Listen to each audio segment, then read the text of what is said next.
dengan adanya kejadian Al-Zaitun, ini penting perlu kami sampaikan bahwa pemerintah Provinsi Jawa Barat besok hari Senin akan menyikapi tentang kejadian yang ada di Zaitun.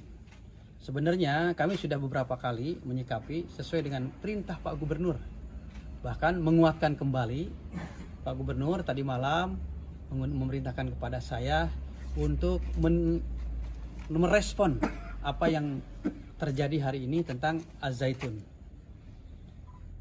Kemarin juga saya sudah ke situ dan itu juga salah satu tugas, dan sekarang ada tugas kembali untuk merespon harus bagaimana pemerintah Provinsi Jawa Barat menyikapi masalah Al-Zaitun. Karena pemerintah ini bisa melaksanakan apa yang diharapkan oleh masyarakat kalau pemerintah tahu apa yang diharapkan dan diinginkan oleh masyarakat. Apalagi menyangkut pondok pesantren. Nah, sekarang ada kejadian kemarin. Untung pihak aparatus itu bisa mengantisipasi sehingga tidak terjadi hal-hal yang tidak diinginkan antara muslim dan muslim. Bahkan tidak ada kemungkinan antara pesantren dan pesantren. Kejadian kemarin yang sukses adalah yang mengadu domba. Yang rugi pihak Al-Zaitun, yang rugi pihak masyarakat kalau terjadi hal yang tidak diinginkan. Nah, khusus kami sebagai komunitas pondok pesantren, tolong mari kita jaga citra pondok pesantren. Sehingga jangan sampai citra pondok pesantren ini rusak gara-gara berita yang tidak pasti, ataupun gara-gara fitnah, ataupun gara-gara kejadian di pesantren itu sendiri yang tidak sesuai dengan norma agama dan norma dari agama. Jadi internal pesantren harus menjaga citra pesantren, masyarakat pun harus menjaga pesantren. Pesantren ini sebagai tempat penggemblengan anak-anak dan penguatan akidah, penguatan amaliyah.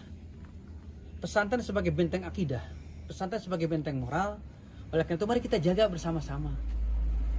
Bukan berarti tidak boleh mengkritik, bukan berarti tidak boleh mengevaluasi, bukan berarti tidak boleh memberikan masukan kepada pondok pesantren. Silahkan, tetapi dengan cara baik dan tidak dengan cara merusak citra pesantren itu sendiri.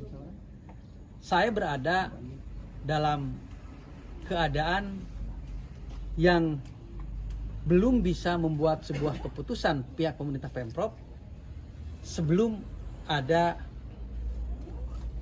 gerakan permusyawaratan yang akan dilaksanakan pada hari Senin nanti. Jadi minimal saya akan mengundang 300 kiai. Di situ ada Ormas, ada Kemenag, ada MUI, dan juga ada pimpinan pondok pesantren. Karena tidak semua pimpinan pondok pesantren, ulama, syekhul masaih masuk kepada pengurus MUI. Tidak semua masuk pada Ormas. Ormas Islam maksud saya, bukan Ormas kemasyarakatan. Nah, oleh karena itu harapan kami tidak terulang lagi pengerahan massa kepada pondok pesantren, karena pondok pesantren juga kan nanti akan bergerak. Mereka juga tidak mau terjadi hal yang tidak diinginkan untuk menjaga citra dari pondok pesantren, dalam pesantren juga bergerak. Ya seperti itu ada. Jadi hentikan gerakan-gerakan itu, percayakan terhadap pemerintah. Pemerintah insya Allah akan sebijaksana mungkin, sesuai dengan norma yang ada dan sesuai dengan normatif yang ada. Jadi pemerintah membuat sebuah keputusan memakai dua payung hukum. Satu, payung hukum norma sosial kemasyarakatan. Yang kedua adalah normatif, legalitas formal yang dibuat oleh negara. Kemudian juga pemerintah insya Allah akan bijak membuat sebuah keputusan sesuai dengan aturan yang ada dan akan bijaksana sesuai dengan situasi dan kondisi yang ada, sekalipun agak sedikit bertentangan dengan legal formal yang ada. Seperti itu. Jadi sekali lagi saya kuatkan, tolong jangan main hakim sendiri, jangan ada pengarahan massa, tunggu dari pemerintah. Insya Allah pemerintah pun tidak tinggal diam. Kok selama ini pemerintah diam? Tidak. Saya kan sudah pernah ke sana. Kemenang sudah pernah ke sana, MUI sudah pernah ke sana. Maka hasil komunikasi kami akan kami rumuskan hari Senin para kiai.